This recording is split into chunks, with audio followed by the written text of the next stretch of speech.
आपने एक बात नोट की है, जरा खुद भी आप आज सोच कर देखिए, हार और जीत में अंतर क्या होता है। हारने वाले और जीतने वाले के व्यवहार में क्या अंतर होता है। जो हारने वाला होता है वो तुरंत सबसे पहले दूसरों को दोष देने लगता है। वो कभी मोदी को दोष देता है, कभी बीजेपी को दोष देता है, कभी इलेक्ट्रॉनिक वोटिंग मशीन्स को दोष देता है, कभी आसपास के माहौल को दोष देता है, कभी वोटर्स को दोष देता है और जमकर राजनीति होती है। लेकिन जैसे ही कोई व्यक्ति जीतता है, यानी जब किसी नेता को ज्यादा सफलता मिल जाती है, ज्यादा जीत मिल जाती है, तो वो नेता बहुत ही व्यवहारिक रूप से बहुत हम्बल हो जाता है। उसके बाद उसके व्यवहार में बड़ा मीठापन आ जाता है और नेता उसके बाद उपदेश देने लगते हैं, नेता मीठी मीठी बातें करने लगते हैं, नेता आशीर्वाद देने की मुद्रा में आ जाते हैं। तो आज अरविंद केजरीवाल जो पहले मोदी को कोसने से कभी थकते नहीं थे, कोसते कोसते, आज अचानक से वो प्यार भरी बातें करने लगे। आज आशीर्वाद देने और लेने की बातें करने लगे। आज कहने लगे कि अब राजनीति करने की कोई आवश्यकता नहीं है। तो जीतते ही केजरीवाल जैसे नेताओं का जो दिल है वो बहुत बड़ा हो जाता है, उनका दिल विशाल हो जाता है। उसके बाद वो कहने लगते हैं कि सबको बधाइयां देने लगते हैं और वो बताने लगते हैं कि आगे देश के लिए मिलकर काम कैसे करना है। दिल्ली एमसीडी के चुनाव में इस बार कुल 250 सीटों पर वोट पड़े थे। 250 सीटों पर चुनाव हुआ था, जिनमें से आम आदमी पार्टी को 134 सीटें मिली हैं, यानी बिल्कुल साफ तौर पर बहुमत मिल गया है।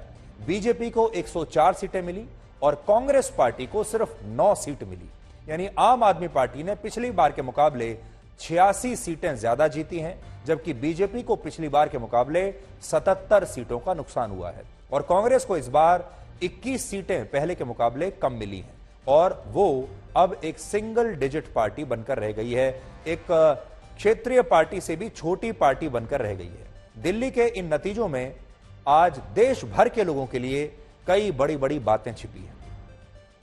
पहली बात, अरविंद केजरीवाल के लिए यह चुनाव दिल्ली की सत्ता को पूर्ण रूप से हासिल करने का एक आखिरी चरण था। अब पूरी तरीके से दिल्ली में केजरीवाल का युग शुरू हो चुका है, क्योंकि अब वो पूर्ण बहुमत से पास हो गए हैं इस पूरी परीक्षा में, बहुत अच्छे नंबरों से पास हुए हैं। दूसरी बात, दिल्ली में चुनाव तो असल में नगर निगम का था, लेकिन बीजेपी की तरफ से यहां पर बीजेपी ने अपनी पूरी ताकत झोंक दी थी और बीजेपी ने अपने पूरे मंत्रिमंडल को चुनाव प्रचार में उतार दिया था। अमित शाह का पूरा दिमाग यहां लगा हुआ था, रक्षा मंत्री राजनाथ सिंह को ले लीजिए, परिवहन मंत्री नितिन गडकरी को ले लीजिए और किरण रिजिजू जैसे, ज्योतिरादित्य सिंधिया जैसे कई बड़े बड़े केंद्रीय मंत्री चुनाव प्रचार करने के लिए दिल्ली की गलियों में घूम रहे थे, दिल्ली की सड़कों पर घूम रहे थे और 7 राज्यों के मुख्यमंत्रियों ने बीजेपी के लिए दिल्ली के नगर निगम चुनाव में आकर दिल्ली की गलियों में चुनाव प्रचार किया। 7 मुख्यमंत्री उतार दिए, लेकिन इसके बावजूद बीजेपी आम आदमी पार्टी के इस तूफान को रोक नहीं पाई। कम तो कर दिया लेकिन रोक नहीं पाई।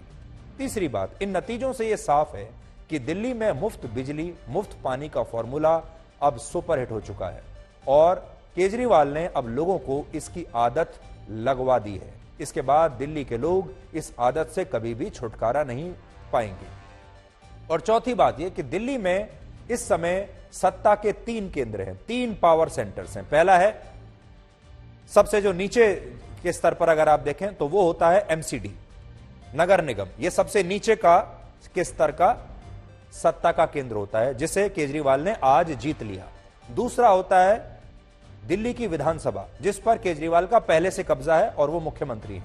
और तीसरा है देश की संसद, ये भी दिल्ली में ही है और केजरीवाल ने विधानसभा भी जीत लिया, एमसीडी का पावर सेंटर भी जीत लिया, अपने आप को यहां स्थापित कर लिया और अब उनकी नजर है संसद पर, यानी 2024 के लोकसभा चुनाव पर।